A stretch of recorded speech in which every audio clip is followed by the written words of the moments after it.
All right, we're live. Let me double check the audio tracks are good. They look to be good. I think. Let me know if the audio tracks are good. Let me know if the audio is good as well. The webcam should be fine-ish. Like this. That box is in the way. Oh, I gotta clean my magic freaking shelf of magic cards. Good evening, chat. Welcome to the stream. We're going to be covering the first round of Hoenn Draft Invitational today. Hope you guys are excited for that. Let's get this plugged in and out of kind of everywhere.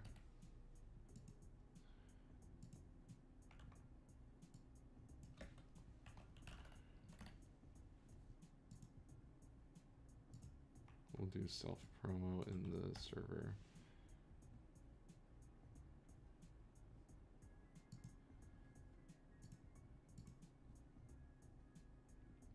I feel like I should edit the title.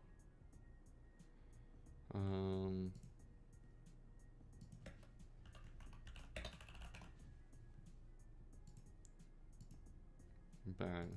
Okay.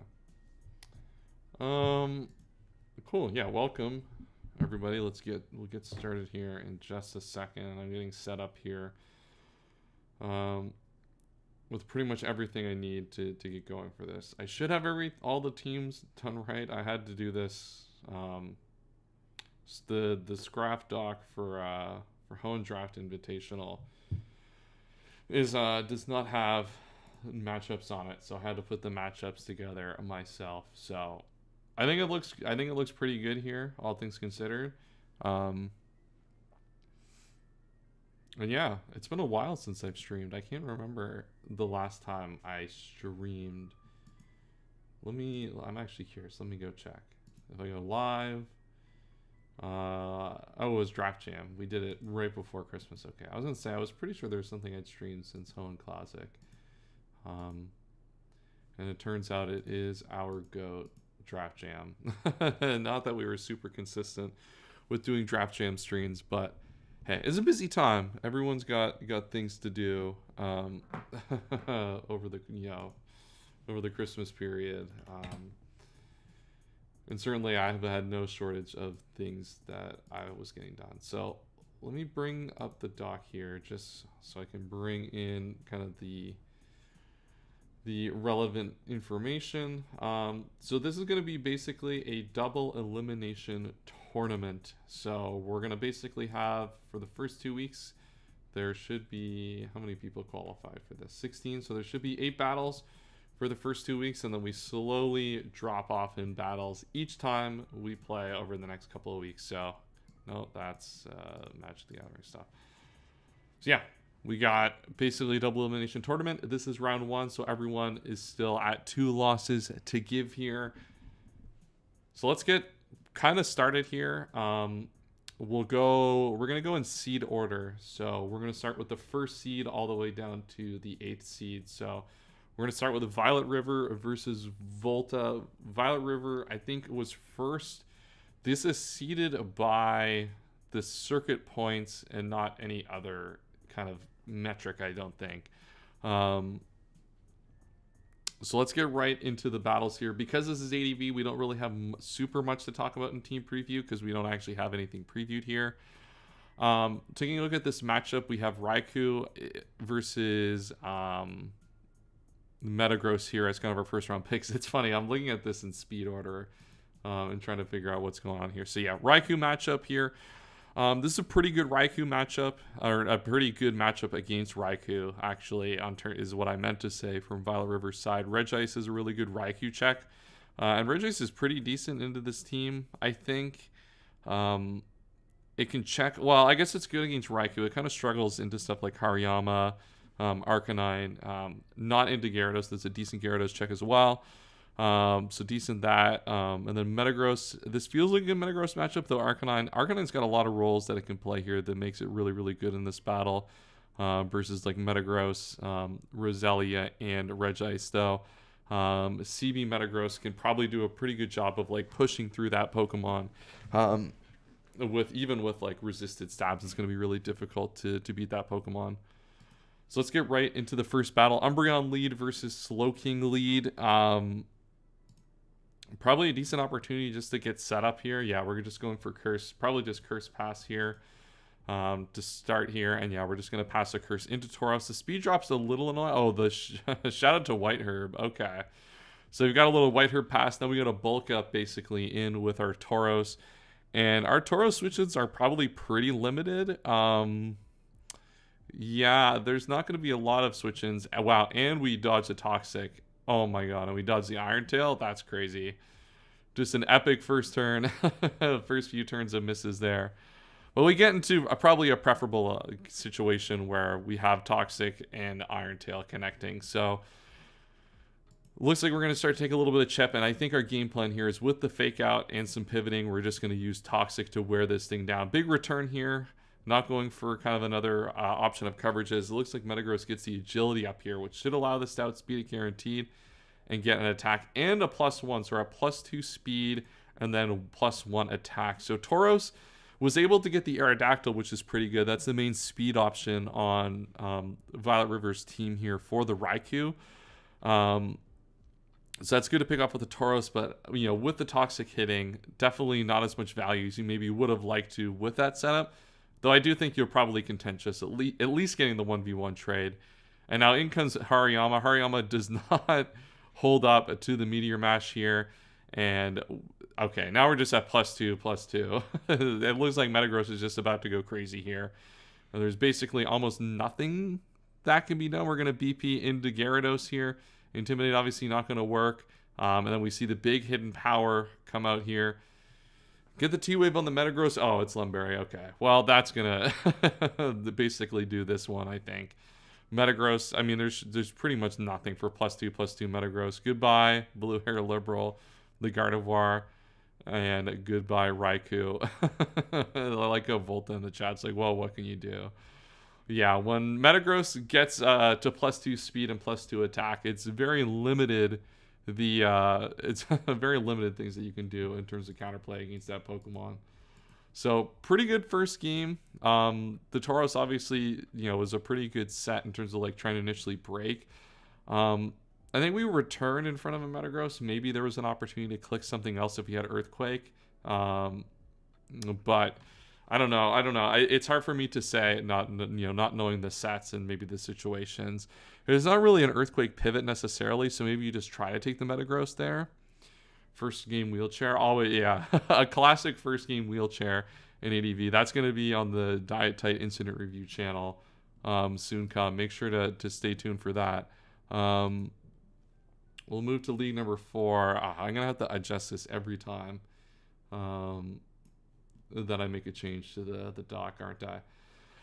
All right, we got the next game. This is Seeker versus CJ12. If you guys are in here and have yet to like the stream and subscribe, make sure to do that. We're going to be doing these streams, watch throughs for every round of Hoenn Draft Invitational. I don't think there's any week I'm going to miss. The only one that could be dicey was round 3, as I'll be getting back from the Spotlight Series event in Toronto, but that one we should be fine to do that one anyway. So yeah, like and subscribe if you have not already.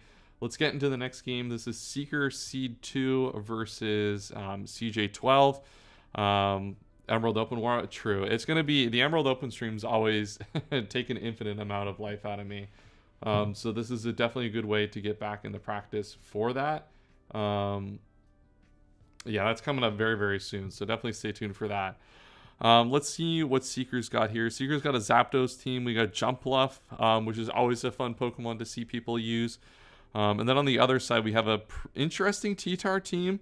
We got some like interesting choice of Mons. Is like we have Ludicolo, Venusaur that both kind of want to have the weather active, but want to have different weathers active. Typhlosion here is one of the Pokemon that I really, really like in ADV. I don't know, it's kind of been like the flavor of the year kind of Pokemon, and that people have been using it and kind of hyping it up a little bit. It's been okay. I definitely very like it as like a 100 speed tier breaker. But T-Tar, Gengar, Swampert, kind of standard team, and then Seeker's kind of gone for basically Spike Stack, Glalie, and then using Zapdos, Registeel, Hariyama and Blastoise to kind of control the hazard game and play a little bit of a defensive game here. So this one I expect will be a little longer than the other ones we're playing. So we see big Hydro Pump come out here, puts a little bit of chip on the Venusaur, but with the leftovers, it's basically going to do negligible damage. Good lead there. Obviously, Typhlosion lead is, I think, pretty telegraphed in this matchup, in that you definitely want to lead really, really well against the Glalie mainly to deter it from getting hazards up early. And leading Blastoise Hydro Pump is obviously super fire. Do this Hornet Layo custom is fire. Yeah, this is a freaking beast mode custom avatar. It's funny, I was looking at the custom avatars. I'm pretty sure like a bunch of these, there's people with the same one in here. Or maybe, oh, nice little spoiler. That's awesome. No, it's just Gang and River, I think, had the same one. But yeah, you know what? Of all the things that I don't do, they need the now game. I haven't watched any of these games yet. I've like half spoilered myself in that like I have like had to like look at the bracket page to get the matchups, but I haven't seen any of these games yet.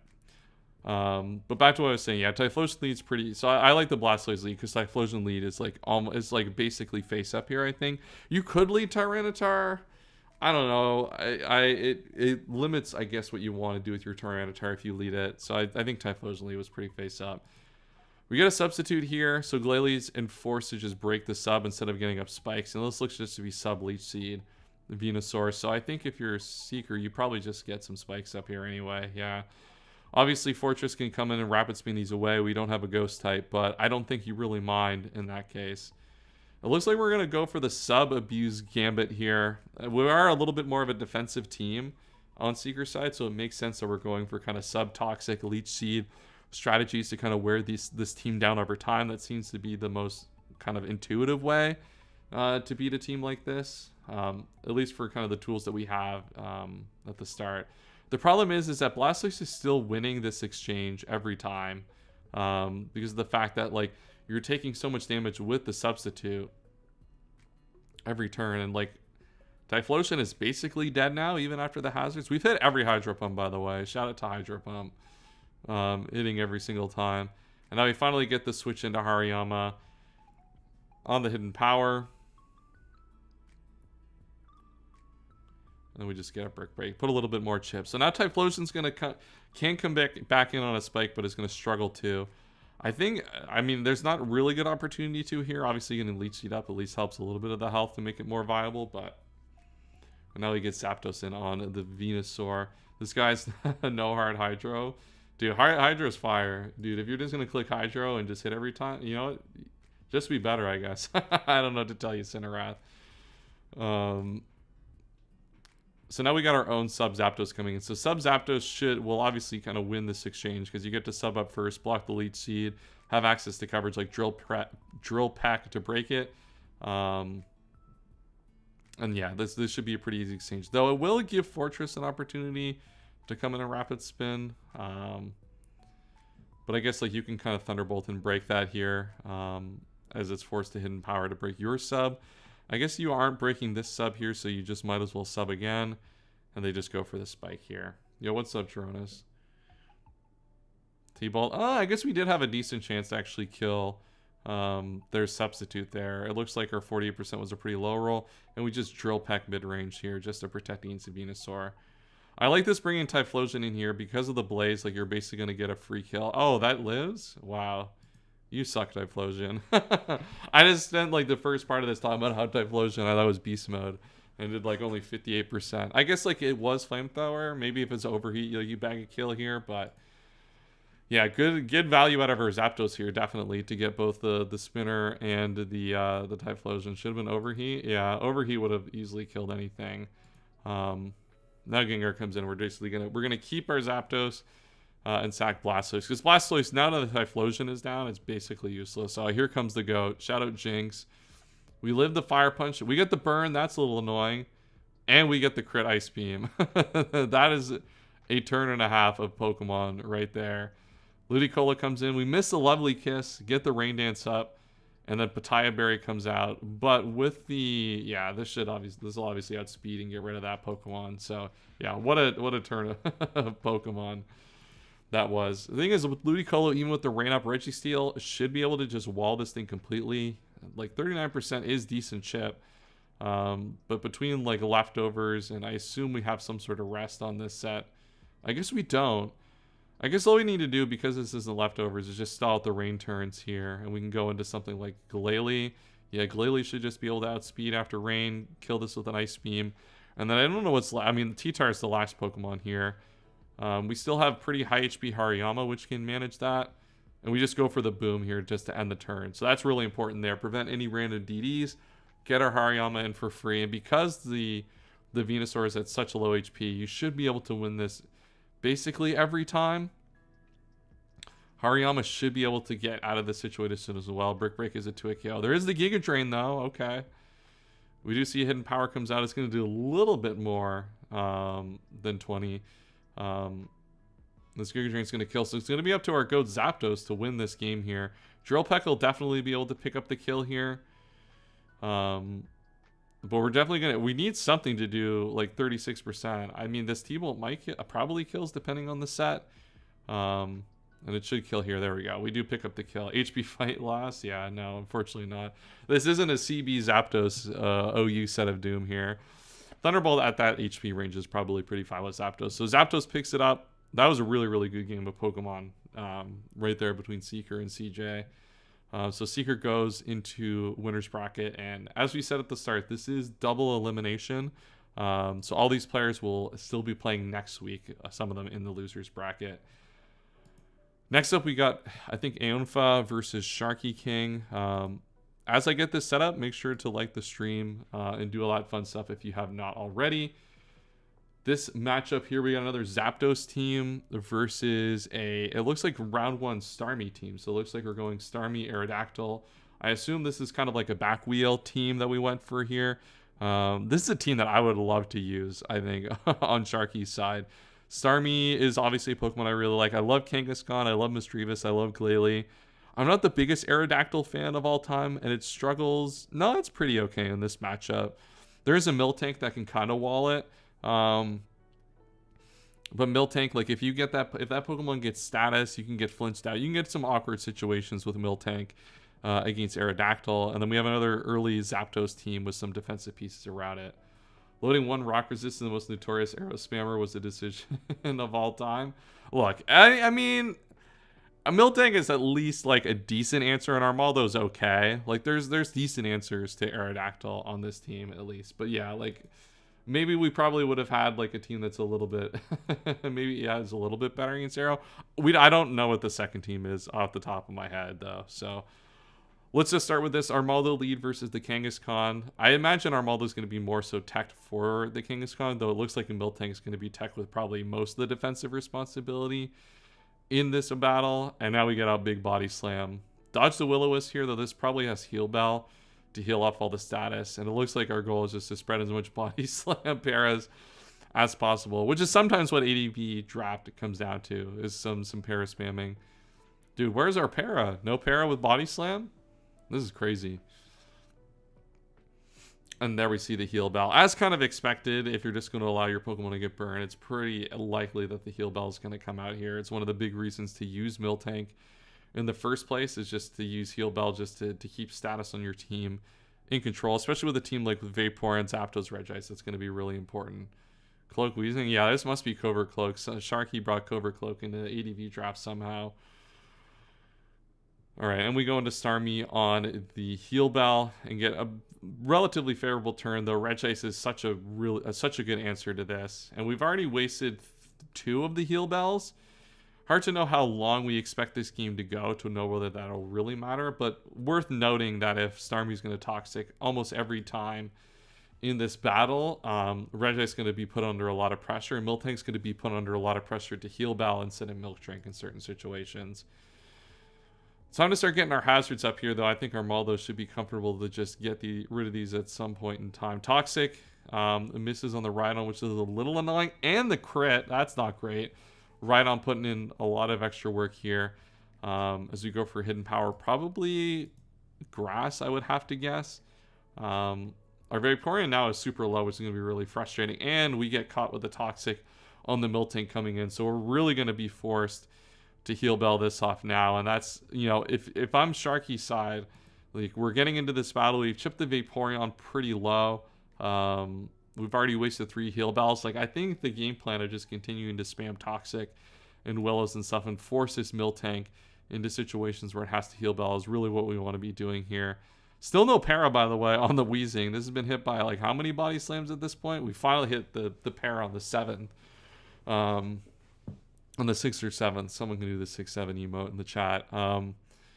But, like, now, like, we haven't heal belled here, so it looks like we're going to save the heal bells. But, like, that's, if I'm Sharky, that's kind of what I'm going for here against this more defensive team, is just to spam as much status as possible, stall the Miltank out of heal bells, and eventually I can use my Aerodactyl to basically break through this team. Because as we said before, there are some decent arrow checks, but, like, this is not a team that's, like, particularly awesome against Aerodactyl, especially if Miltank's going to be forced to take a lot of damage in this battle. So we get our spin off. Goodbye to the spike. That's at least going to alleviate some of that pressure in this battle. And now we're just going to start spamming Rock Slide. Use some Paraflinch here. Try to take this Weezing out of the battle. From my own side, it's probably good to just remove a piece on Sharky's team at this point. And we go for the SD. Rhydon comes in. Rhydon goes for its own SD here. But with the Hypno, definitely scared out because Hidden Power with that speed could come out and just completely nuke it. And now we see another Toxic come out here from Sharky. A lot of status here. We're really at this point going to be forced to go into Miltank at some point here over the next couple turns. We got another para at least, which is really nice. That's at least going to give us some free turns here. Hopefully at some point in the battle. And now like half our team is status here. So we're really, really under pressure to get this we're really under pressure to get this heal bell off at some point. Thunder Gear comes out, which is pretty interesting in terms of choice over Thunderbolt. That's really going to put pressure on the Starmie. And you're going to pretty much force it to switch out. Thunder on the Glalie. No para here. Glalie still at pretty high HP as well, so it's going to have good opportunities to get those rocks up as much as possible. Armaldo comes out. Rock Slide comes out. That's going to do a lot of damage. 67. Yeah, 6-7. Shout out to that in the chat. And the Rock Slide flinch as well is going to basically mean that this Armaldo is dead. So now hazards are basically going to be up. Yeah, hazards will be up for the rest of the battle, which is super important to know from Sharky's side. How many status moves are clicked this battle? Are we counting Body Slam, chat, as a status move here? Are we counting Body Slam? The way it was clicked, I think we'll count it. We've clicked a lot. Yeah, that's T-Wave. True. All right, in comes Zapdos, gets a sub up against the Kangaskhan, and with the Paralyze, you definitely are going to be able to at least get a decent opportunity to put some damage, though it is going to roar you out. You do get free Miltank here, which is nice. So this is going to be a really, really valuable heal bell. Get 3 statuses off here, basically in one foul swoop here. The rest will come up here, so that's one of the kind of the Paralyze that you've kind of set up gone, which is a little unfortunate. But with this thing asleep, Early Bird hasn't reacted, and now you miss a Toxic. I can see we were trying to get an opportunity to get Vaporeon maybe healed a little bit there, at least some leftovers. Just try to bring that back in the game, though we haven't been able to at least stick a wish or anything with that just yet.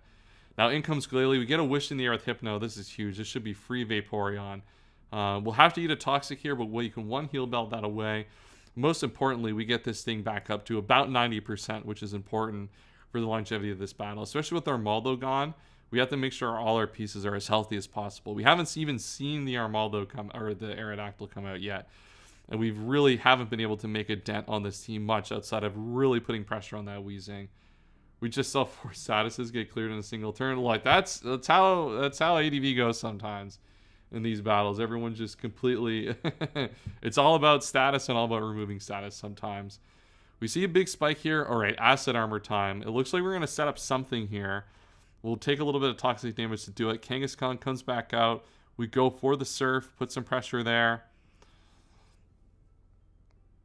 I wonder if we'll see a Baton Pass at some point. It looks like we're just going to continue to try to push pressure on the Kangaskhan. Unfortunately, with the Rest PP and Early Bird, this is going to be a really tough Pokemon to break. And we do have our own Rest, interestingly enough. This Vaporeon might be a really big problem for our opponent to deal with. Luckily, they have Roar on the Kangaskhan. But if we can really put damage on the Kangaskhan and actually make progress in terms of breaking it, that Vaporeon could be really difficult to beat. Looks like we're just going to start spamming Thunder. No misses either. Beast mode. As all 3 layers of spikes get up for Sharky King here, which is really, really important in this battle. And we see the explosion to take out the Regice. Wow, that is a huge turn. What value we just got out of our Glalie there. We've got all 3 layers of spikes. The spinner is gone. That's going to really put a lot of pressure on this Miltank. Miltank could have come out here. I can understand why you wouldn't do it, though. If something like maybe Starmie came out that could pressure it, or Kangaskhan. The problem is like you might have to sack that Pokemon now to get an opportunity to heal it up, and you're really on the back foot now with with a Toxic on this Pokemon, and the fact that you have all 3 layers of hazards up against you. This is going to be a real uphill battle to figure this one out. Natural Cure is going to come out here. We go for the Hidden Power. Weezing's going to come back in here. It's going to gain a little bit of HP, not like a relevant amount. But at this point, you should just be able to kind of Toxic stall this Hypno to death the rest of the way while getting a little bit of HP on Starmie. Go for the recover here. So we get our Zapdos in for free. Zapdos is going to have to put in basically overtime in this battle to kind of figure this one out. Thunderbolt comes, just kills the Starmie. But this should be a free opportunity for either the Kangaskhan or the Aerodactyl. You definitely go Kangaskhan first, because Aero definitely doesn't kill here and definitely has a risk of missing Rock Slide. And then with the Double Edge, unfortunately you are slower than the Miltank, so you won't be able to pick up a 2 KO. But a Toxic here is going to continue to put pressure on this Pokemon. And you've already gone through half of your heal bells. You'll definitely have to use one here to bring up to wake up the Vaporeon and get the Toxic off the rest of the Pokemon. That's another 4 clear, by the way, from the Miltank. And like they're just able to spam Toxic here the entire time, which is a little annoying. We do get the Weezing here on the Toxic, so that's a free switch into Weezing, a little bit of extra HP, and you're going to be able to probably get a little bit more here, get a little bit of damage. Hopefully get a Fish of Poison would be nice there on this turn, and now we just start going for Body Slams. Any poison you can get with this Sludge Bomb is super free money to get rid of a heal bell. We're at, what, 2 heal bells left? It is a little bit tough, though, because like you're going to be able to get a Milk Drink off here. It's not, Ampha's not out of the woods here yet. I was a little bit concerned in this battle because all 3 layers of hazards are up, and we were really kind of putting pressure with Toxic on this team. The problem here is this Miltank is really able to hold back the majority of the rest of this team. It has used a lot of heal bells, which we kind of covered earlier was going to potentially be a little bit of a problem. And this Weezing is preventing us from getting a Toxic on basically anything. Ooh, that is a huge para here to get in the Hypno for free.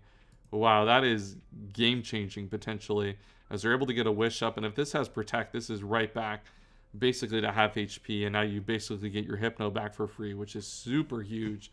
Wow, it was basically looking like Miltank and Zapdos were going to have to like control this battle the rest of the way. But it looks like we at least get Hypno and Vaporeon to contend with the rest of the battle. And now we get our Vaporeon in. And as I was saying earlier, now with the Starmie down, Acid Armor Vaporeon could be a really, really big threat here. In this battle, if we can play our cards right.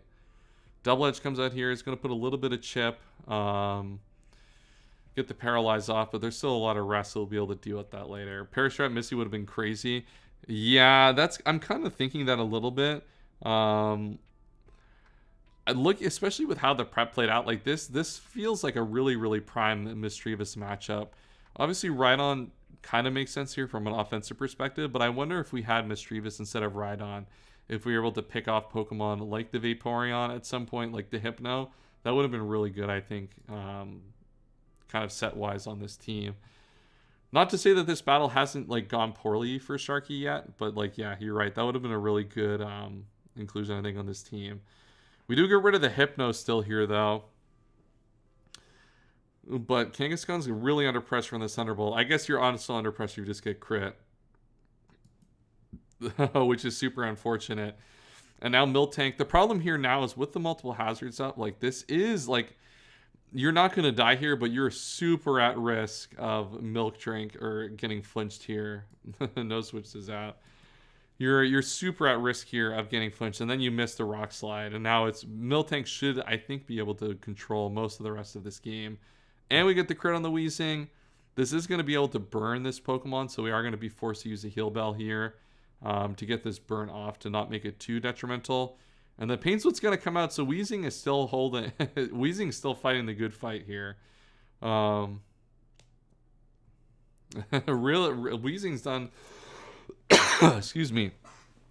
It's absolute best to hold on as much as possible in this battle. And now we're down to one heal bell here, which, like, from Miltank's perspective is really annoying. Rhydon comes out here. See, we get the para. We do get the para, which is pretty frustrating. It's going to make that Pokemon hard to manage. And now we're in a situation where I think realistically the Vaporeon should be able to win this battle from here, especially if you get an Acid Armor up.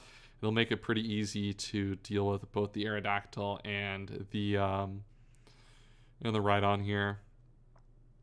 Yeah, I don't know why we went Vaporeon here and took like a million damage. I mean, luckily enough, like, we should be fine to kind of like get our HP back over the course of this battle. Here, Double Edge, we definitely lived that, which is fine. Go for the Surf, get the crit. I don't know if the crit necessarily mattered. Oh, that was a lot of chat here, did it? Yeah, that's a that's a nice little epic crit, and then a little kill here for Vaporeon. So Vaporeon pulls it in the end. Big game for Aeon there. That was a crazy game. A lot of like good, I think, from Sharky. Yeah, the game plan definitely made a lot of sense.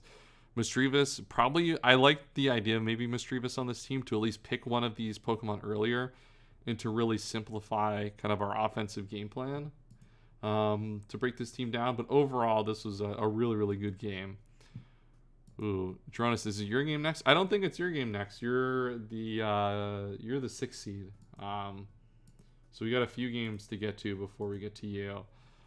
We have Sleepy versus JLB here. I have to switch these around. Did I miss Rivers' game? Yes, Rivers was the first game. I'm doing these in seed order. Is the easiest way for me to to rationalize doing these is just to do them in seed order. And then we'll do next week. We'll do seed order starting from a winner's bracket. All right, let's take a look at this matchup.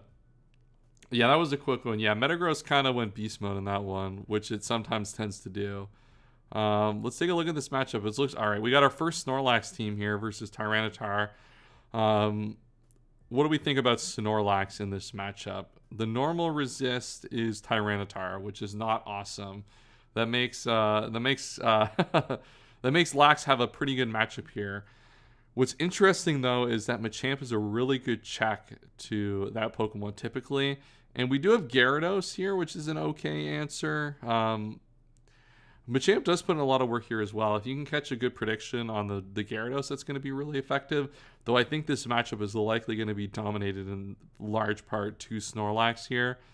Though Tyranitar might be a problem here as well. We do have Regirock that can hold it back a little bit.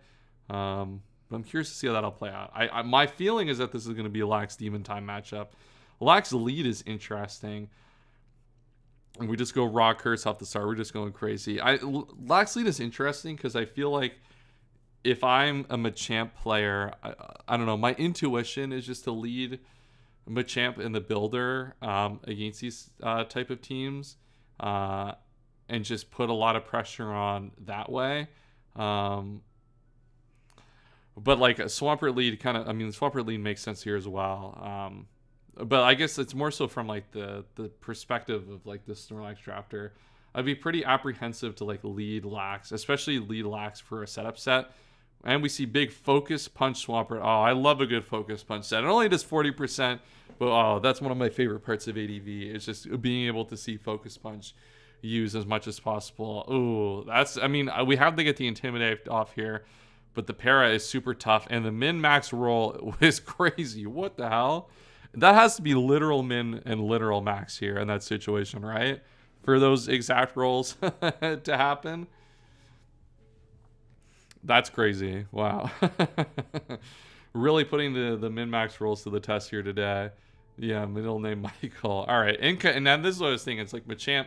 Of all the things that Snorlax is good at, Machamp does a really good job of kind of controlling that Pokemon. Hidden Power Flying is going to be able to come up right here into the Machamp. But with the bulk up and the defense boost, we are at least going to be able to get a lot of HP off this Pokemon. JK, my son, the MVP Samuel. Unfortunately, Samuel didn't lock in and hit his Rock Slide there to put pressure on the Gyarados. We'll at least get in T-Tar for free, which will do a little bit. And now here comes the GOAT. Just you wait. Here we go. This is what we want to see. Ruth comes out, jump bluff.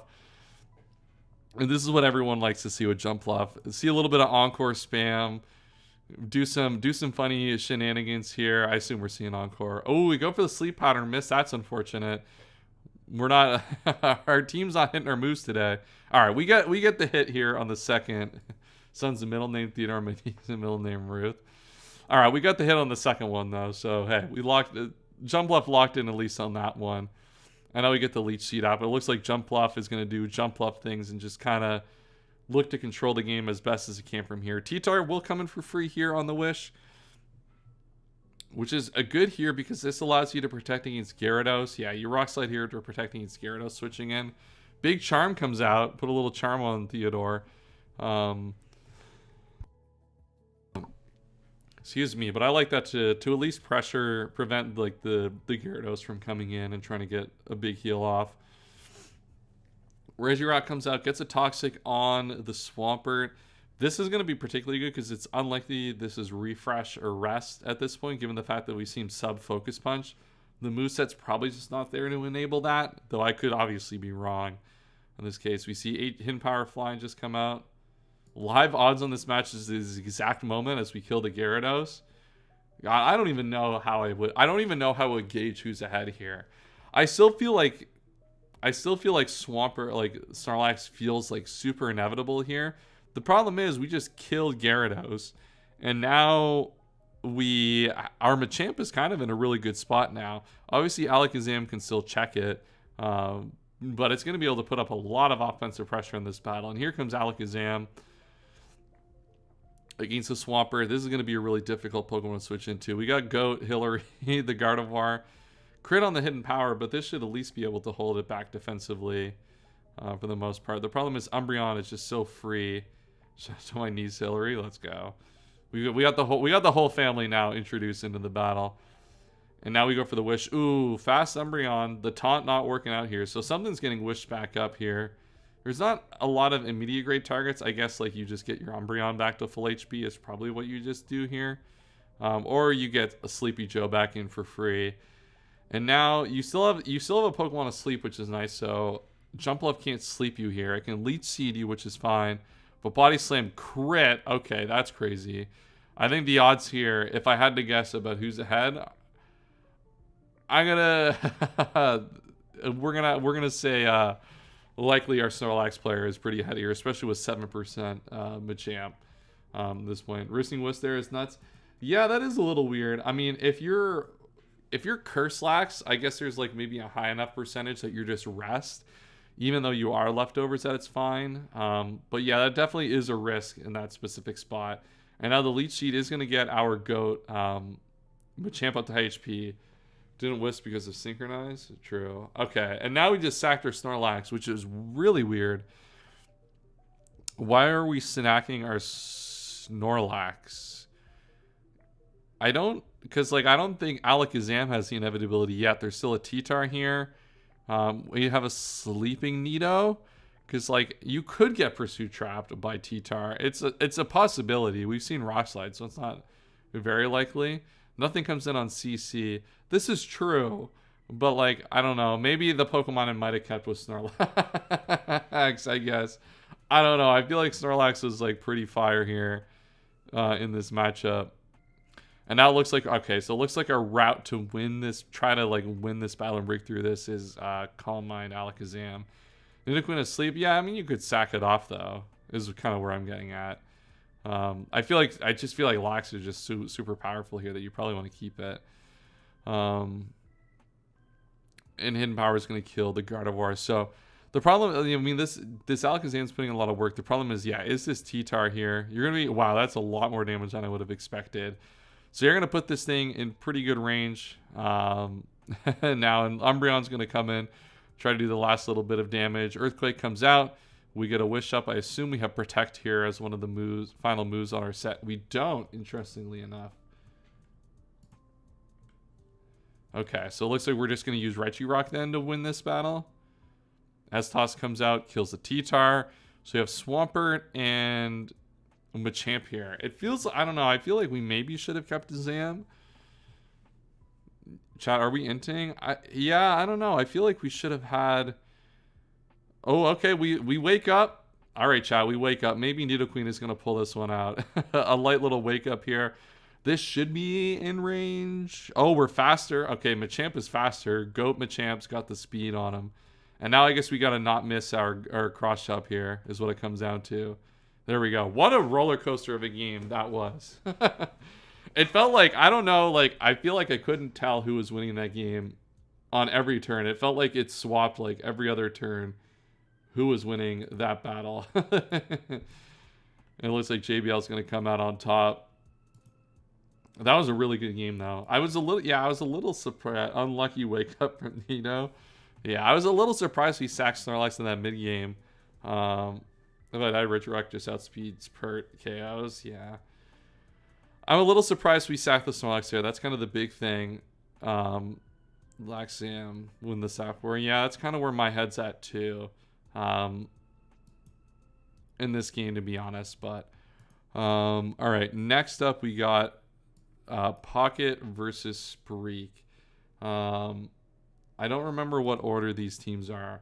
While I figure out what order these seeds are, I have to switch the matchup. Make sure to like the stream and subscribe if you have not already. We're going to be doing these streams every single week for Hoenn Draft Invitational.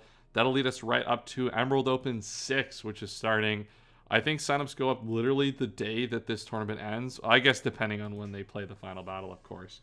But I think that's likely when that's going to go up. No problem. Hey, I love doing ADV draft streams.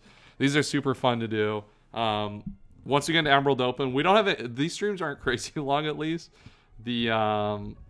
Yeah, we can do that, Cineraj. Just message me in the chat. We can rerun the mock. I love doing these, and this is good practice for the Emerald Open streams because those are like multiple 8-hour-long days, at least for brackets, or at least for pools. I haven't been able to find the time to do brackets for on the Emerald Open the last few times. Hopefully we do it this time, but it's definitely good practice to get back into this swing of things for that. So they got Raikou versus Titar this time. We got Big Articuno in the build. How do we feel about Raikou in this matchup? Raikou's stocks feel a little bit low right now. I feel like people are super low on this Pokemon, just generally, at least at this level of play. Obviously, I think Raikou, like just in like an open field, and like a lot of tournaments, is still going to pick you up a lot of value. By beating, like, especially in like the pool stage. But it feels like as you get deeper, these teams are just super well equipped to deal with Raikou now. If you look at the other side, this team is not particularly great against Raikou though. Like Titar is at least okay-ish, but like I guess is that what you want to use your Raikou for? You have Encore with Alakazam, at least speed-wise, that can help with that. Though that's going to be really dicey. Requires some real difficult plays to make that work out. On the other side, Titar, it feels like it's going to struggle here with like Miltank. Metachan's going to be able to check it very well. We have God Wishcast here. Well, I don't know if LRXC is in the chat or not. But this feels like a matchup that maybe Tyranitar can get a little exposed in. It's going to be difficult to find perfect opportunities for it to get set up in. But let's see how this game goes. Metacham lead. This is one of my favorite leads in ADV draft. I think the last time... I haven't used Metacham in a while. The last time I used Metacham was when we did, like, what, TDT ADV a long time ago. God, I think that was during COVID, honestly. Was when we last did that. That's one of my things I kind of want to try in Emerald Open, or at least on one of the circuit tours this year. Is like a baton pass, like a BP into Metacham team. I feel like would be super fire. Because look at that, it even scares out the Alakazam. A big toxic here from Raikou into Weezing, as Weezing is going to threaten maybe a 2-hit KO here. If we get the ranges we got last battle, it's probably a 2-hit KO. But we got our Armaldo in and just start putting some pressure. Fortune's going to come in. Looks like we're probably just going to start spike stacking here. I like the SD here. Toxic's going to come out. At least we're getting some status going on here, which is nice. The problem is that this Rock Slide is going to 2-hit KO the Fortress. So the Fortress is going to get one spike up here and not going to be able to remove the rest of the game. The removal is not going to matter really against his team at all. And we're going to end this, basically the sequence with no hazards here. basically, I think on either side for the rest of this battle, which is interesting. This is definitely going to play out a lot differently than our previous games has. Oh, Big Blossom, the big Swampert answered is in the chat. Someone got benched for our final round pick. All right, let's see what Blossom's going to do. Set up the Sunny. Oh, we're getting crazy. We're getting crazy with something here with the Blossom. As Trick comes out, Choice Band onto the Armaldo. That could come up.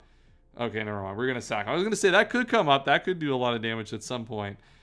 But now Blossom is just going to try to do some demon time stuff here. Gets a sleep off here, but it is Lumberry T-Tar. So it looks like Blossom is okay, and we got Wishcast. We just got 2 of our bottom pick guys here. Love that. That's super fire. Blossom is a pretty good chick to Swampert, and getting Sunny Day to like break up the sand, it can be pretty useful here, especially if you're trying to win late game with like a setup Raikou. Though it is toxic, so I imagine maybe it's not going to be setup Raikou given that circumstance. No, Wishcast is going to be a pretty good answer to T-Tar unless the T-Tar player is going to opt for Giga Drain, or not Giga Drain, Hidden Power Grass. But I expect that to be unlikely at best. And it looks like we're just going to sub and just start throwing out some Icy Winds here, trying to pick up a little bit of damage on our opponent's team here, try to break through with the Wishcast a little bit, kind of use the value that the sub has created there. And now Blossom's going to get to come in for free and just wall this Swampert into oblivion. Yeah, Icy Wind, Earthquake, a Wishcast, that's a fire set. We had our Chlorophyll up here. This is obviously Gen 3, so that's not going to matter for the Venusaur. We go for the Sleep Powder. Try to put this Venu to sleep. Don't like that we've taken so much damage on our Blossom there, realistically. And we dodge another Sleep Powder. Though I think you're probably okay with this one dodging. Do you just go for it again? Yeah, you just go for the Giga Drain here with the Swampert in front. You got to get at least a little bit of this HP back at some point. And now the Hidden Power is going to come out. Ooh, we're trying to get a little bit aggressive on a prediction there. That is actually probably HP Grass actually for the Wishcast, funnily enough. Now we're going to use this as an opportunity. This is a good opportunity here, especially to get Medicham in for free. Now that we see that it might be mixed, well, this Rock Slide has a decent chance of doing a lot less, and this is an impossible situation to switch into Medicham here.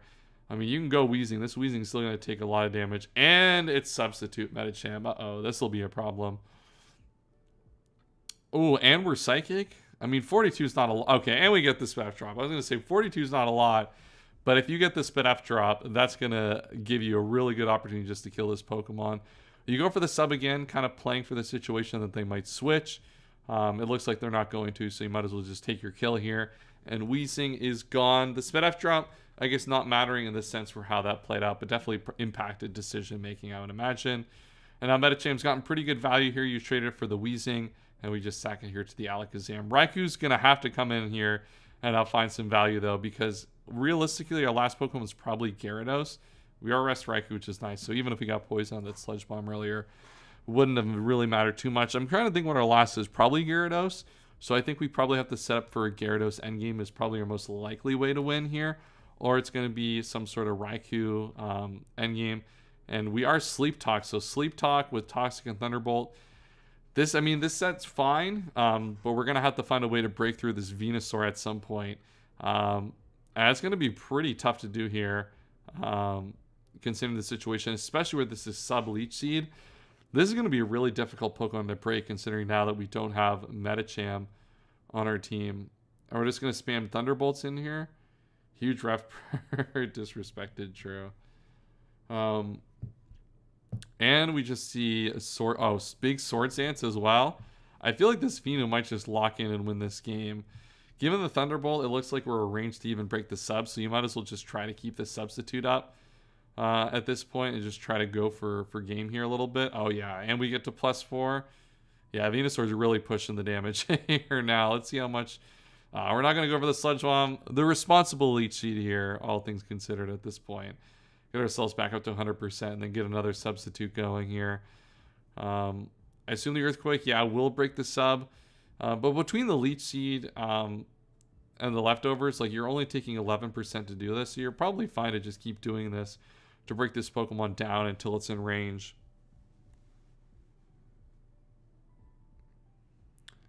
We're going to see, keep going here. So this is doing a little bit more than 11%. And we go for the Sludge. Ooh, that's not a lot of damage. And yeah, we're doing 28% odd, just over. If only we had the opportunity to live for our substitute to live, that would have been really nice. But yeah, going for the Sludge Bomb there enables the 2 KO on this turn. And now we see a big Gyarados come out. This is going to be a fast hidden power flying, probably. The question here is, do we get aggressive and go for the Dragon Dance? No. It makes sense. I like the Venusaur staying there because one of the ways you probably lose that game is if they Dragon Dance on that turn. It really can put a lot of pressure on your team, especially if your Tyranitar dies to Earthquake from there. Now Swampert's able to come in and at least prevent this Gyarados from doing anything crazy, though we do see the substitute from both sides come out here. So that'll allow this situation to favor... Ooh, I was going to say favor the Gyarados, but now we have the Salac up here, so we can break... Ooh, I don't like... The DD, I feel like we break the substitute there, because we can break it here. The problem is that Hidden Power Electric... Oh, it doesn't kill, though. I was going to say, if it kills, we're in a little bit of trouble, but it doesn't actually kill, and we're able to pick up this Swampert. So I guess I was wrong. Definitely made sense then to go for the Dragon Dance there a little bit, because you're going to be able to pick up the Zam, and that Tyranitar is going to be able to be picked up as well. And if it's not, you have so much to answer that Pokemon with, and it will be able to be picked up. So wow, I was wrong there. Dragon Dance pulls out, you take the live there, and you're able to reverse sweep with the Gyarados. That's kind of what this game plan always seemed like it was coming down to. Find a free opportunity for Gyarados to DD and pick up the win, and that's going to be Pocket. Moving on to the next round of Winner's Bracket. We've got 3 more games here. The Nala game is the next one. That's someone in chat was earlier saying that was going to be a big one. So stay tuned for that one. We got Gironis here versus Among Us Blaster. Shout out to Among Us. We're getting close to the end of the stream, chat. So if you haven't, subscribe. We're going to be doing these, as I said, every single week, whether it be Monday or Tuesday. I'm not 100% sure. Next week, looking like a Monday most likely. But if you're subscribed, you'll get those in your subscription box for when these come out. Or if you're in the Hoenn Draft Invitational server, you'll see me plug in the content chat as we go along. So let's get into this battle. Gironis has got what? There's another Metagross team, and we got round 1 Mence, which is interesting. One of the theories that I've kind of had about Mence is that, I feel like Salamence is a really hard Pokemon to draft when you're playing in tournaments, because you kind of have the full percentage of answers that could be drafted against it. Basically, Pokemon like Swampert being the main one. Melodic, I feel like Melodic wasn't drafted a lot in this tournament. Or maybe that might be trolling. No, it's definitely drafted the full amount of times. Yeah, I'm just lying. The problem is when you play these full pool tournaments, you basically have a super high percentage of running into these answers every time. At least in these closed tournaments, in these closed leagues, you can take one off the board and at least have a much better time enabling your Salamence in certain situations. The problem here is we didn't take one, which is interesting. I guess we take Slowbro is maybe okay of an answer, but I feel like these Salamence teams in these situations are probably better off just taking a Swampert off the board here and having that as their second round pick instead of something like the Skarmory, because at least Skarmory you can break with Fire move. So a little curious to see that. But overall, I mean, the thing is, this is a team that's very focused on Mence here for the most part. This is a very Salamence-focused team. We do have the Blastoise here, which is okay Salamence counterplay. The thing is, with DD, it's going to be tough to really check that Pokemon effectively. We'll see what Gironis has for us in stock here to do that. Metagross lead versus a Skarmory. We're going to go right into Flygon here, as we're just going to start spamming hazards here. I assume there's going to be a Flamethrower come out here. But I like the Toxic here because you know that the Skarmory really is going to be needed in this battle to kind of at points defensively hold back the Metagross, as well as to get hazards up here, because there is no Rapid Spin on Gironis' team, which is going to mean that spikes are really crucial to pressure both the Metagross and the Blissey, especially on this team. You're going to really want spikes up to make that Pokemon's life as difficult as possible. We see Focus Punch Slowbro come out here trying to catch something like the Blissey probably. But luckily we have Protect Flygon to scout for that, and we're able to kind of play at least a little bit of a mid-ground, get our Blastoise in. Ooh, I was gonna say we can get a Rapid Spin off here. That's one thing we really need to get off here is a Rapid Spin. The Banette might be in the back to spin block, but wow, getting frozen there is diabolical. And if we can use Thunderbolt or Thunder to basically break this Blastoise, it's going to be a world of hurt. We got another Focus Blast here That's going to put 17% on the Metagross. Not a lot, but we're slowly starting to pick up some chip on that Pokemon. Thunder Punch comes out here, not doing a lot to Skarmory. So I think we're pretty confident to just stay in and get some hazards up here at this point. That is a good roll, though, for us. It's unlikely that we're going to be able to... It's unlikely that we're going to be put into a position that we're going to lose the rest of our health, because there's a lot of opportunities, I think, in this battle for Skarmory to get back to HP. But yeah, the freeze there is super big. Not able to get rid of these hazards is going to be super problematic. And now Donphan is just going to be able to come in, get a Toxic off on this Flygon. And it feels like everything is just going against Gironus in this battle. We get Blastoise in on the Skarmory. This is a really good opportunity to try to get a Rapid Spin off. We're still frozen, though. Oh, no. And the Mega Horn comes out, and we're frozen again. So we don't even get the opportunity here ever to get the Rapid Spin off. Scyther comes out, tries to check the Heracross, takes a fat stack of damage here. And we're just going to have the Baton Pass into Metagross. This is not looking good for Gironus at this point. Just a really, really difficult situation to manage. We get a good Ice Punch here to connect on the Donphan, as it looks like we are some sort of special Metagross set. And with the Slowbro being toxic, we'll at least with Thunder Punch be able to break this Pokemon down. Though it looks like we're just going to try to get our Blastoise in here. A last-ditch effort to get a Rapid Spin off. But unfortunately, now these hazards are here to stay. That is such a brutal freeze. So game-changing here to see that. As now, like, the Spike Stack aspect of Among Us Blaster's team is going to be so powerful the rest of this battle. We do pick up the Donphan here, but that means free Heracross, which means goodbye to Scyther. Mega Horn comes out here.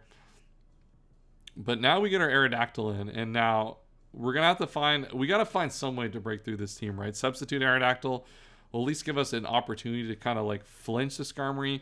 We'll at least with Taunt be able to prevent it from getting kind of an additional layer of hazards up. But if our best way to manage this is just to break the sub with Drill Peck, that is not good. But we are doing literally embarrassing damage with our Aerodactyl in this situation. At least we're able to control it with the Taunt, though. Drill Peck is not even able to 2-KO the substitute, which is pretty bad. And now we're basically kind of relying on our Rock Slides to hit and to flinch as much as possible to keep this Pokemon basically in control. Looks like Gironus kind of expecting the Drill Peck to come out here. We do see the crit, though I do expect that to not matter.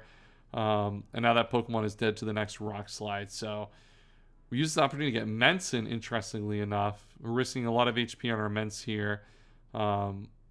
As we're going to go straight for the Dragon Claw. Wow. Goodbye, Flygon. Yeah, that is unfortunate for our hero, Gironus here. As Aerodactyl, obviously kind of expecting to die to the next hit, or not be able to kill. Getting out of dodge there, obviously not wanting to risk just losing it to like random Hydro or something. And now at least we kill the Skarmory here, though. So that is a benefit for us here on this turn. Is now we're at least at only 2 hazards here. The problem is that Arrow's got its work cut out for it if it's going to want to kill. It's probably going to have Hidden Power Flying here as one of the final moves. And then we're in a position now where we're just going to honestly have to sub up on this Pokemon here. Try to use Toxic to whittle it down as much as possible. And now Blissey's going to be at least able to come back out here. Because Ice Beam, this is not doing any damage. This being rest would be a little bit unfortunate, but that does not look to be the case. Heracross comes out here. No para here on the T-Bolt. As, yeah, this is going to be Blissey sack all day of the week. Definitely just cannot have that Pokemon around anymore. And we go for the Rock Slide, go for the flinch. All right, we get the flinch, so we don't have to use the Hidden Power Flying here if we do have it. We get to use the Rock Slide to at least protect against Salamence here. And this substitute at least allows us a situation where we can spam some Rock Slides here. Haven't missed one yet, which is good. Regice comes out here. Still haven't missed one. If we get the flinch here, we're in a really good spot. Okay, so we have to, I guess, risk a little bit here. We should have a final move here. Okay, we're just going to go for the Rock Slide again. Aerodactyl does have a decent chance to kind of pull this out. The problem is that Mence is going to be able to intimidate, shuffle that Pokemon basically the rest of this battle. And I expect Earthquake to come out here to basically just finish off this Metagross from here. Or Fire Blast, basically the same thing. And now, yeah, at this point, like you're going to have the opportunity to basically intimidate, shuffle this Pokemon. Slowbro, or maybe you don't actually. This Slowbro is at super low HP. It's really difficult for Mence to come back in. It's going to take a Rock Slide here. No, it's going to take a substitute here. Slowbro is basically dead. All right, we missed a Rock Slide. That's a little unfortunate. That gives you another free turn to basically do the pivot shuffle. Wow, that doesn't even kill, which is super bad. Intimidate shuffle with Salmons, but at this point it doesn't really matter, right? Like this thing is going to end up at -2 at the end of this sequence, and Metz is going to be able to just pick up the kill at the end here. As you see, Rock Slide's doing 35%, which is a pretty pitiful damage. You're only doing 40 with the Ments here, but you're winning this exchange basically every time. Okay, all right, we got a crit here. We got something here. Do we have the Hidden Power flying here to end off the game?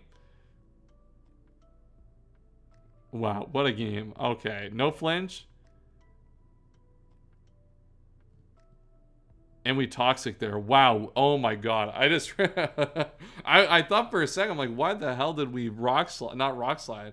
We got Toxic last move, and we ran out of Rock Slide PP at the very end to not be able to kill the Heracross. Wow, that is crazy. I was almost sure that that was going to have Hidden Power flying and be able to pick up the end result there. That is, wow, that's a brutal way to lose, especially after the Ice Beam freeze earlier, really changing kind of the whole landscape of this battle. Drones being able to pull that one out and losing to Bliss, needing one more PP on Rock Slide. Wow, that is an unfortunate one, to say the least. This is the game that was referenced in chat earlier. What was the Nal game? Chat said we needed the Nal game. Well, guess what? We got the Nal game here now. Is this a banger? Is this just a crazy game? Am I gonna be blown away here? We see our first two Celebes of the day here in a Celebi mirror match.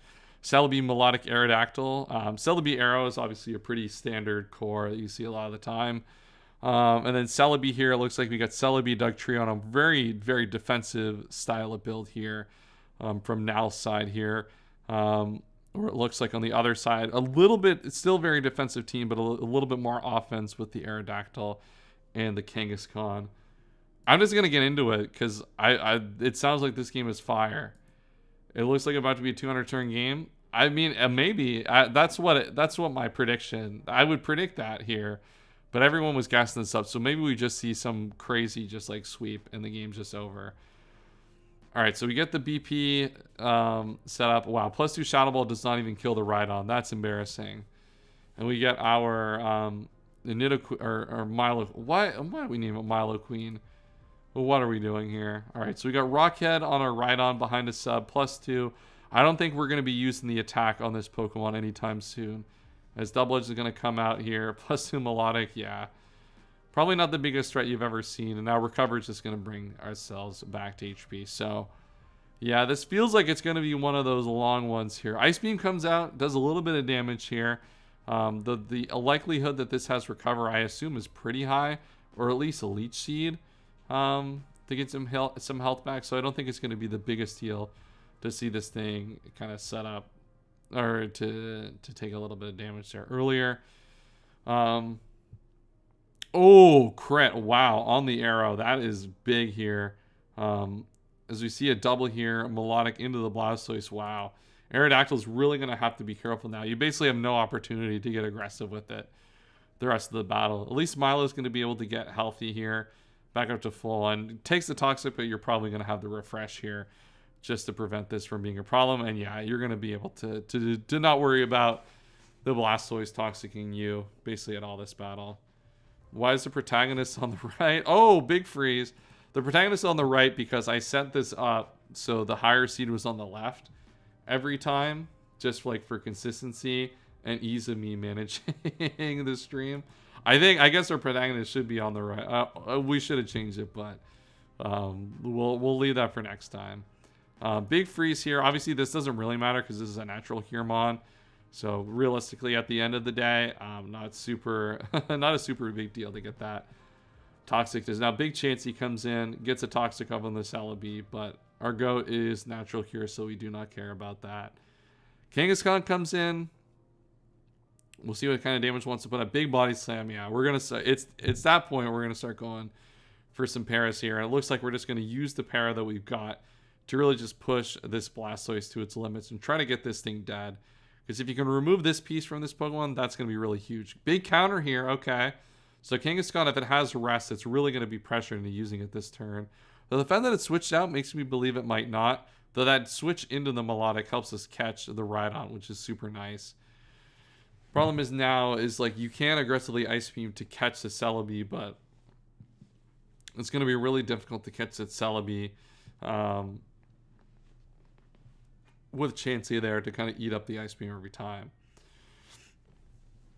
Sudsuit's going to come out here. We are +2 attack though with Shadow Ball, so we are going to be able to break this up pretty consistently every time. Okay, +2 Hitmon top in front of Celebi. Let's go. I mean, it's Hidden Power Grass, so it's not going to matter too much. But let's see what this is all about. All right, Skarmory takes the hit. Big Brick Break. I assume that's a Hidden Power Flying of some sort. And now we're just going to, I guess, get some spin. And we see counter come out here from the Skarmory. Yeah, Hitmon too tough. And now a little bit of a Mach Punch to get some damage to not, take too much from the counter. And now we're able to get our Celebi in here. Just throw a Surf off. Celebi is able to come in free. Is this literally going to be a 200 damn turn game? Is this literally what's going to happen? I thought we were like trolling as a joke, but this literally is going to be 200 turns. We're so close to the end of the stream, and we're going to end up with probably the longest game of all time. This is the only tough part about doing ADV streams, is doing like other like contemporary draft formats. You run into situations where obviously or you run into situations where like it's not going to run, you're not going to have these games going super long, but ADV, a lot of these teams can just play these games forever. These SD pass targets have been there's nothing really to SD pass on this team. It's like SD pass into Arrow is something we're going to do at some point, but that's so hard to SD pass into, considering the fact that our Arrow's at 9% right now. The Blastoise comes in here, big Blastoise. Okay, we get the rest. I was going to say, like, are we going to be able to pick up a Pokemon here at some point? No, we're not, because Blastoise is going to rest off all the HP. And wow, we're back to square zero. Yeah, big man Blastoise. All right, 35% with +2 Hitmontop. Don't say Hitmontop isn't a target for the Swords Dance pass in this format, okay? That's a big 35% to big man Blastoise. Dugtrio comes out. So we had an opportunity to try to catch something here. An opportunity to try to catch something here with the Dugtrio trap. And now that's going to give us a free opportunity with the Aerodactyl to get a little bit of HP using the Dugtrio to find some opportunities. It was about time we tried to use our Dugtrio to at least catch something lacking, but unfortunately that's not the case. We're not even going to get an opportunity to get some hazards up here. Are we not going to set up Spike? We got to set up something here to put pressure on here. Oh, big crit. That's a big crit. That could potentially be game-changing with the Hidden Power Grass on the Melodic. Melodic's going to be forced to switch out, and it's going to be in a similar position to Arrow, where you're going to have to find really particular spots to come in and get some recovers off that Pokemon. Hitmontop just comes in on the Celebi here, as Celebi's just going to be behind a sub and get a recovery off. This, yeah, it looks like the Hidden Power flying. Or maybe Bug here.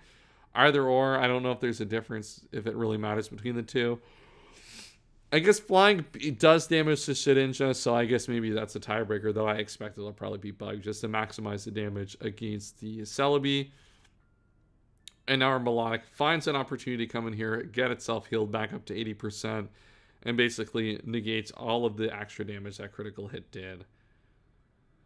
I'm trying to think about like what to commentate on next and where I think this game is going next. I have a feeling this game is not going to change much in terms of what we've seen in the last little bit, in terms of what's happening, right? Am I safe to assume that this is just going to happen for like 100 more turns of this game? We haven't in ADV come close to a situation where we've hit the turn count max on Showdown.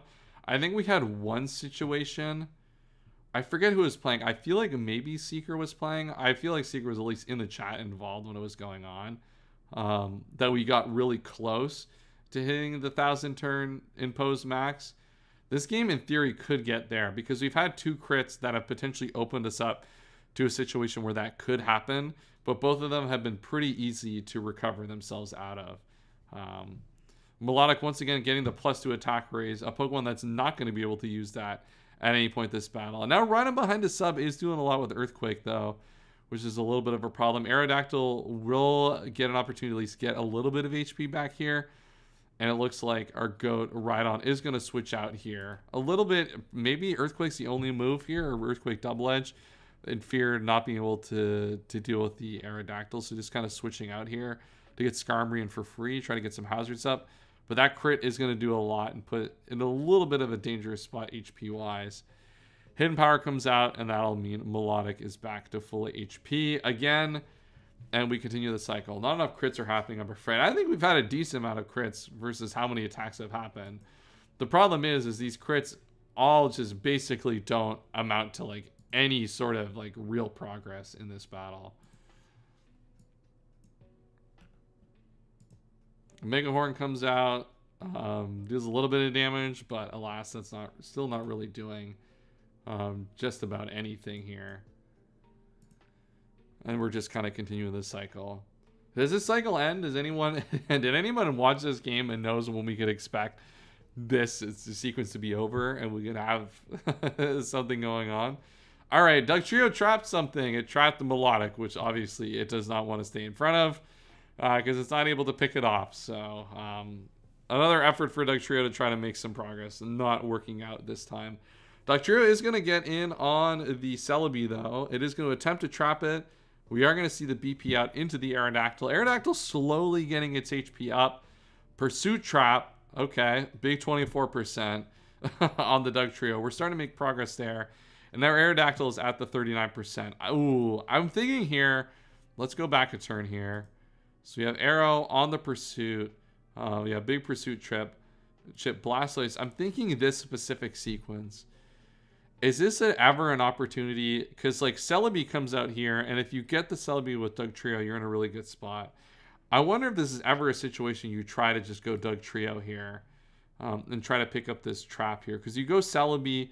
Celebi, I guess your prediction is maybe they go into Hitmontop. Like, I'm curious. Yeah, I don't know. I feel like Dugtrio would have been like a pretty realistic double just to, like the upside of just like picking off Celebi in this situation, especially where you know the opponent is going to try to be incentivized to get a recover turn here. I feel like we should have gone for that there.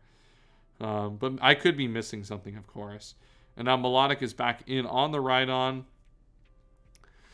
Just going to be able to recover all of this off, and we're going to continue this cycle, I assume, for a few more turns here. And yeah, Celebi's back up to full HP. I feel like that was an opportunity to maybe try that there, but I could be wrong. I think it at least would have been worth a try to pick out the Celebi, because that makes this game much easier from Now's perspective, I think. The hindsight's obviously 2020. I haven't played 79 turns of a game in a long time, and once you get to that point, it's really difficult to kind of mentally process a tough double situation like that. Especially where we have this game that's going to go on for super long, we expect. So Rest comes out here from Kangaskhan, makes sense with the early bird set. And it looks like we're just going to spike stack. So it looks like we're going to force a situation for Hitmontop to come in. This does likely, and the Roar. Okay, so what's really big about this actually now, so this is actually going to give us an opportunity to make progress here. Roaring out this Hitmontop means that this thing has a decent chance of being in range from the Dugtrio. So we actually have an opportunity at some point to pass there. We finally, we finally are going to make progress here in this battle. This should be 2 kills in a row here. I completely forgot Magneton was even on this team. We played like an infinite amount of turns of this battle and never got a situation for Magneton to trap. So Magneton has now trapped the Skarmory, which means Skarmory has got up 3 layers of hazards, but we are going to, in theory, be able to break it. The problem is that we do have the Roar behind the sub, so we'll just break the sub, which is not really enough to make progress here. So I baited you again. We're still not making progress in this battle because of the fact the subsidy was up and we still have the Roar. So, yeah. How is Magneton just coming out now? That's a good question. I think the problem is it's so hard to, because of the fact they're switching, it's so hard to pinpoint the exact time you want to reveal your Trapper in these battles. Just really, really tough matchups to kind of figure out, honestly. Melodic is at least going to be able to recover all day on this Celebi. Wasted PP there is unfortunate, especially with how long we expect this battle to go. Every PP is going to be super relevant to keep a hold of And we have another Recover Wasted. I think it was an AB Artelli situation where we cleared a plan of opportunities and just wanted to take this time. Yeah, for sure. I think both players, I think there's been opportunities to like get a situation where you can get the trap off. It's really hard, right? I don't know. It's easy for us to like sit here like just like watching turn 95 and not have to think about it to make these assumptions. Though I do feel like there's at least the Doug Trio on the Celebi, I think, was like a real opportunity that might have been missed. The Magneton versus Skarmy mind games, those are so tough to win out on and to kind of work through that. Like I'm a little bit less critical on that. Refresh comes out on the Toxic as we roar into Hitmontop. Okay, so this should be a free opportunity to go Doug Trio here and pick this Pokemon off. At least go for the Toxic. We get the Rapid Spin. We remove the hazards. This thing is toxic, so we should be able to deal with it. I maybe would have liked for us to go there on the spin to pick it off, but maybe it doesn't kill in that situation. Toxic comes out, we refresh, and we've hit the turn 100 mark, so we're 1/10 of the way through the max amount of turns in this battle and haven't picked up anything. Doug Trio does get to pick up the trap here on the Celebi. It's going to do a lot of damage. We'll BP out. That's going to be a low HP. And Aerodactyl comes back out, gets another opportunity to get a little bit more HP. I wonder here if we double. We haven't done the double to Doug Trio here in a while. It looks like we're not going to do that. Just elect for the safe opportunity to go for the Toxic. Celebi comes out here, and we go into our own Celebi. We BP into Rhydon as we get the recovery come out here. This will be a Mega Horn turn, I assume, here. Comes out as Melodic comes back in. A Double Edge comes out, I guess. Melodic's in a little bit of trouble here. I mean, it's going to be able to refresh this HP off and then recover after, but, you know, potential crit risk there. Not much to say about this, honestly. We're just on a crit risk at this point. That's kind of the state. That's kind of the stage of this game we've gotten to.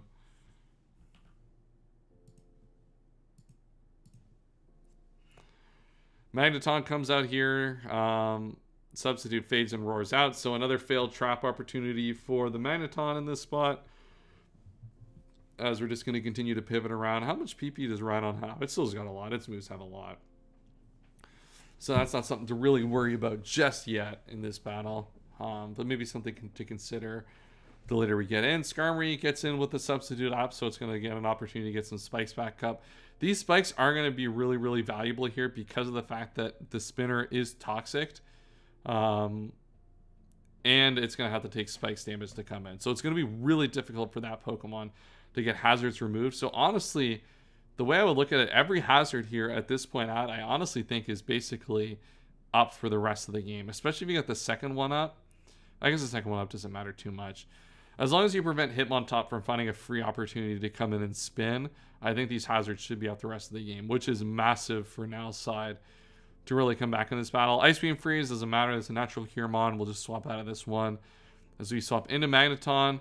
Ooh, do we catch Skarmory here? Nope, just goes into Celebi here. As we get the Toxic off. Looking to just put a little bit of damage on the Celebi. This also prevents Celebi from wanting to BP into the Skarmory. Which is the main thing, though. I think you BP into Skarmory now that the Melodic has come out. This will be a good opportunity to at least get a spike up here. Though at this point, you definitely have to switch out. It looks like we're going to go for our opportunity, though, to get the spin with the Hitmontop. This probably isn't it, unfortunately, though. As now we switch out, which means this is going to die to the spikes the next time it comes in. So these spikes now are up for the rest of the game. So this is like actual super real progress at this point of the battle. We basically neutralized the spinner. Now it's basically neutralized the spinner at this point. First progress made in turn 126. A big moment, turn 126 of the battle, chat. This is truly this is generational Pokemon. This is what we all signed up for when we played ADV Draft. This is what makes this format great. There's no other Draft League format that plays this way. Obviously, there's not a lot to talk about from a commentary. Voice crack, damn. You can tell it's time for me to get some water and go to bed. We haven't made a lot of progress from like it's difficult to commentate on, but man, these games are fun to watch, and like this is such a unique experience compared to the rest of the Draft League formats that we generally play day to day. BP into Milotic. Oh, big rock blast here. Look at that. Big 28% here. From the right on here. We just recover up. We're at 15 recover, so we've used over half our recovers at this point. We're considering as just the ice beam comes out here. We are also, so like, let's do a quick PP check, because that's going to be relevant here. I was just looking at the ice beams. We're at 6 ice beams now. That's going to be relevant at some point in the future. Anything super relevant on our opponent's side. We only have 2 substitutes on Celebi now, which is worth noting. And that's basically, those are basically the 2 important things. Ice beam on Melodic and substitute on Celebi. We're kind of running out of those at this point. And now we get a big recover here. That gets us out of range of Dugtrio. But Dugtrio is able to heal off. Oh, and a crit. Let's go. That's a big turn here. Yeah, this is now, at this point, this is Now's game to lose. I think at this point, we crit the Celebi. The spinner is dead. Magneton is, you know, there are only 2 more substitutes on the Celebi to really be able to protect the Skarmory. So Skarmory will get trapped at some point.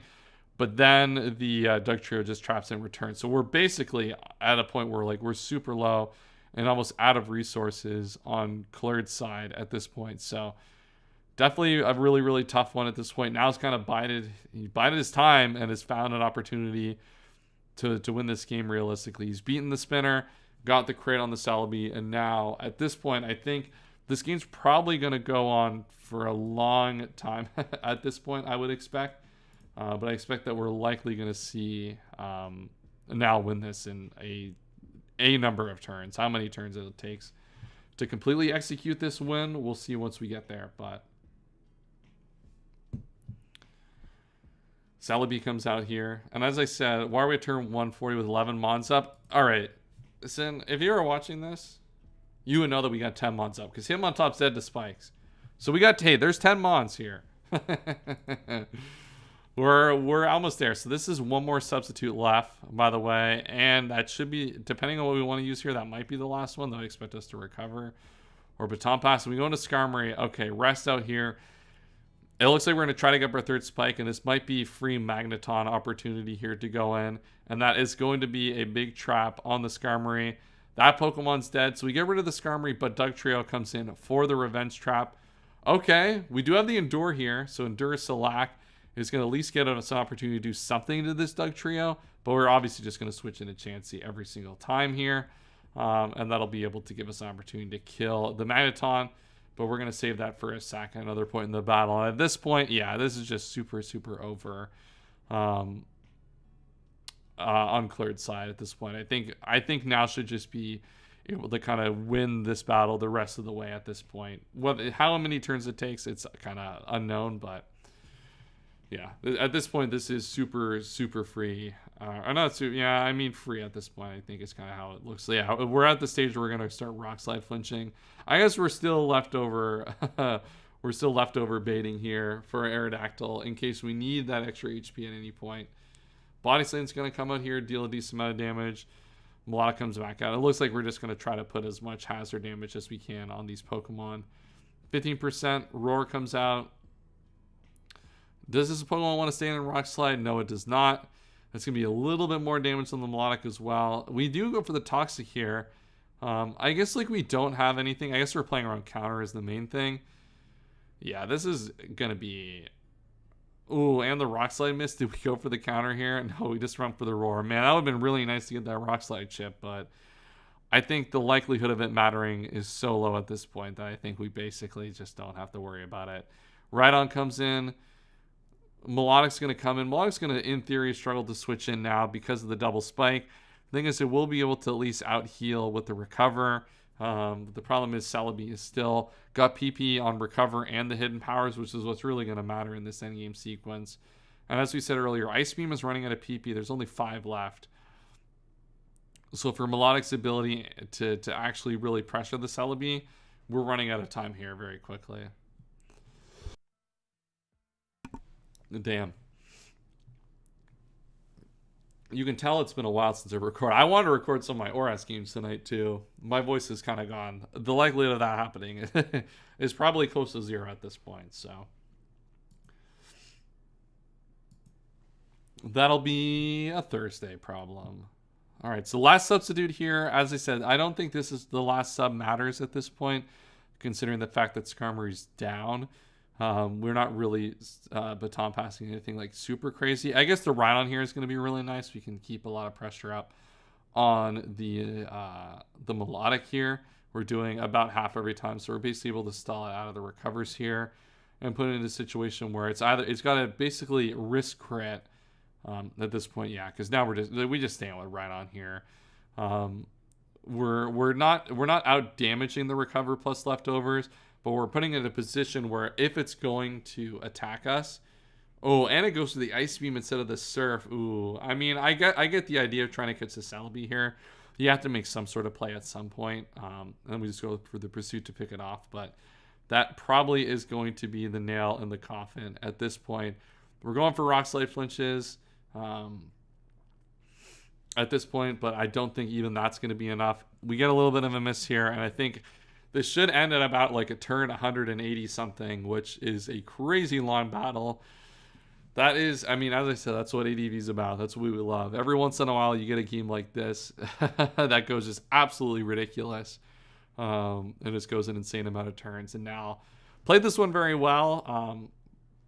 Obviously, getting the crit on the Celebi is pretty fortunate, but I think the real thing that really put this battle into Now's favor was really pressuring the spinner on Cleared's side and getting that to the point where you could keep your houses up permanently, open up for a lot of really powerful situations in the mid game to kind of take over. Okay, I think I lied when I said this ending on turn 180. We're probably hitting turn 200 at this point. All right, we get a little bit of paralyzed soft boil here, so we're probably going to be forced to switch out to burn off the natural cure of the paralyzed, but it looks like we're just going to stand, catch the Aerodactyl with the toxic, and now we're going to go for a little bit of a paraflinch action, but the S-Toss will come out, kill that Pokemon, and now it's basically up to how long Kangaskhan wants to fight the good fight here in this battle, and it looks like we're just going to go to Blastoise and try to put ourselves out of our misery at this point. What a game of Pokemon this was. This one was a treat to watch. We get a little bit of a crit here. The counter comes out here. And then it looks like we're just going to Doug Trio on the rest and just spam EQ here. Probably, yeah. EQ is a 2-hit KO. There's a sleep turn, and that is going to be the kill. Can you put this in a replay analyzer to see the IRL time the game took? I can see in the chat when the live battle was posted and when the replay came out. That's probably quicker. Let's see. What is this? Now versus Cleared at 4 p.m. My time. It looks like it took over an hour. And Discord server going nuts. Yeah, I'll take a look at the logs after. I'm trying to like not be in the server as much as I can, even though I'm a mod and probably should be. Mainly because I'm trying to keep myself from being spoiled of these games before we do the streams. Obviously, that's easier said than done most of the time because I have to go to like the bracket page to get the matchups. But alas, that's at least my intention, is to not get spoiled on these games. Because H Galactic Clash, that game, really? Okay. Well, it sounds like I really do need to watch that then. All right, final game. I don't got a lot to say about this matchup. This is Celebi versus Metagross, and it's our first round picks. Let's get into it. I'm ready to be done with stream today. An hour and 5 minutes. Yeah, that's a crazy long game. It looks like we got Misdreavus lead. We were talking earlier about Misdreavus. I love Misdreavus in ADV Draft. I think it's a super, super fun Pokemon to play with. We got Parasong out here. No Mean Look here, so this Pokemon is going to at least be able to switch out at some point. But at least we're going to get it to a position where it's going to be forced. That's a bold stand, by the way. You could have just ate a Mean Look there and just lost your Moltres. I love the bold play of just going for the Toxic there. That is a JBL's son Samuel. What is this nickname? All right, we break the substitute on the Moltres here. And this is going to die to Paris next turn. So we obviously get to switch out. And then Goat Smeargle, the dog in me, did 2.6k% damage. Yeah, that tracks. That makes sense. All right, so we get the T-Wave on the Regice, a little paralyzed. Not a big deal. And now we're just going to BP into the Cloyster. Looks like, oh no, Cloyster, what happened? Bruh, that's a crazy click. Nah, that's a raw click to click Thunder in front of the Jolteon. I guess like maybe you're predicting the Moltres. to come out there. Yeah, I guess a lot of the clicks, Thunder is good into a lot of the things that would come in. I don't know, predicting the Jolteon to switch there. Yeah, that's just a raw click. Goodbye, Cloyster. That Pokemon is no longer a problem, and now Moltres is going to come back in. Set up the substitute, which is good. It's going to at least be able to put a lot of pressure on this Grumpig offensively between the Flamethrower and the Toxic. I guess not a lot, and it rests. Okay. That did a lot less than I thought. I was kind of hating on Grumpig there in terms of its HP. Oh, here comes Vigoroth. Let's go. We're seeing so many Beast Mode Pokemon today. Vigoroth is coming in. Are we going to see Machoke? Oh, wow. +1 Rock Slide didn't even kill? That's crazy. Dude, Vigoroth has to be stronger than that. What? How much HP? What is Vigoroth's attack stat? It's like 100. It's only 80? Wow, I thought it was a lot stronger than that. Damn. That's crazy. Yeah, Vigoroth needs to hit the gym. Needs to put on some attack EVs, that's for sure. Wow. Ancient Power coming. Uh-oh, Mickey Boost? Nope. Oh, we see the no +1 from the Metagross. That's the one thing that I regret about the most about my LC season in Little Cup is I didn't get the simple normal Ancient Power boost once. That would have been so aura to get at least once, right? Just a nice +2/+2 across the board in Little Cup, get a free win. Unfortunately, we never had the opportunity to do that, but it is what it is. All right, Grumpig is just going to come in here, chill out for a little bit. All right, SD with Celebi. It looks like we're going to try to get a pass off here. No, we're not going to pass. Yeah, Giga Shell Smash boost. Oh, and Metagross goes for the boom here. So we pick on the Melodic. So Melodic and Cloyster down. We kind of got this is a band of Pokemon here to try to close this game out, though. What is our goat Smeargle going to try to do? Get smoked by... Yeah, it doesn't want to get smoked by Vigoroth here, and it's 80 base attack. T-Wave comes out here. I expect Mean Look to still be the last move here. It looks like we're not going to want to do that. Paralyze is cured here as wow. We catch some Moltres with the Jolteon. Again, a little bit of HP, which is nice, but not going to be enough to really relatively impact this game. It looks like we're just going to stay in and try to pressure this Regice as best that we can. It's going to take a good amount of damage. We're really relying on Paralyze here, and now the rest is going to come up. Yeah, crazy miss. Yeah, that's crazy. It looks like we're just going to try to pressure it this thing offensively, but with the Sleep Talk, all right, 1% we live, but yeah, Regice is just going to wall this Pokemon here. There's not much that that X-Gang can do here to deal with that. As Regice kind of walls most of the rest of this team. Like outside of, I guess it really only walls the Celebi at this point. Maybe it can, I guess it could probably wall the Vigoroth. The Vigoroth does like 3 damage every time it comes in. We get the Moltres double up on the, no Ancient Power boost. That would have been fire. Moltres just goes for we get the Ancient Power on the Moltres, which is nice. And now we get a Spore. Ooh, Vital Spirit though on the Spore. Smeargle dodge. What's Smeargle going to do here? Heal Bell. We're going to recover off some of that sleep here. Get some of those status moves. Oh, and we're just going to keep missing Rock Slide here, unfortunately. Moltres comes back out. We do get the T-Wave on the Moltres, which will be nice. Surely we have Mean Look at this point now. Yeah, there we go. And then Mean Look's going to come out here. And I think at this point, Misdreavus should be able to trap most of the rest of this team for the most part. You can probably trap the Celebi at a certain point in time. Though SD Shadow Ball is going to make that probably difficult to trap. So you probably have to have another avenue of attack for that Pokemon. But at least the Moltres is down, which will at least allow you to use the Regice against the Celebi. You just got to make sure you don't get Ancient Power boosted. That's the main thing. And now we switch out the Misdreavus, prevent the Parasol from taking us down. And goodbye, Moltres. In comes Celebi here. We just go into Smeargle. SD comes out. I'm curious. I guess we just Hidden Power. Oh, goodbye. I don't know what Hidden Power that would be. But we'll see there. Misdreavus comes out on maybe a double. Ooh. And we get the Omni Boost. Uh-oh, we are in trouble now. And we just straight up forfeit.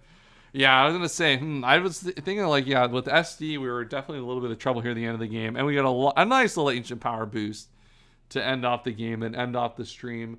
That is all for the games that we had for Emerald Open. Yeah. I just can't talk today. For Hoenn Draft Invitational. I almost said Hoenn Classic too. I just can't speak today. That's all we have for our games today. Thank you everyone who tuned in to today's stream. We'll be back early. Yeah, Emerald Open Classic. No, Hoenn Draft Invitational round 1. We'll be back for Hoenn Draft Invitational Round 2 next week. I expect it to be Monday. It could be Tuesday. I'm going to be gone next week to Toronto for the Spotlight Series tournament for Magic. So hopefully I don't run into situations where I can't stream Monday or Tuesday. Otherwise, it'll be a scuffed laptop stream on a Thursday night, which is not great. Yeah, so that's all I have for today in terms of what you can expect on the channel the rest of the week. We have a new draft league that we're only playing in playoffs in. We took over a team in playoffs, which is pretty funny. That'll be uploaded on Saturday. We have Terra Darkrai in that league. That's going to be a little bit ridiculous. And then we have our final Little Cup game as well. So definitely get subscribed if you have not subscribed already so you can get stay tuned for that. And then stay tuned for every stream that we have for Hoenn Draft Invitational the rest of the way. We're going to be streaming this tournament all the way through. Hopefully we'll get to start catching some of these battles live as we get later into the tournament. I hope you all enjoyed the stream. We'll catch y'all next time. And as always, have a wonderful day.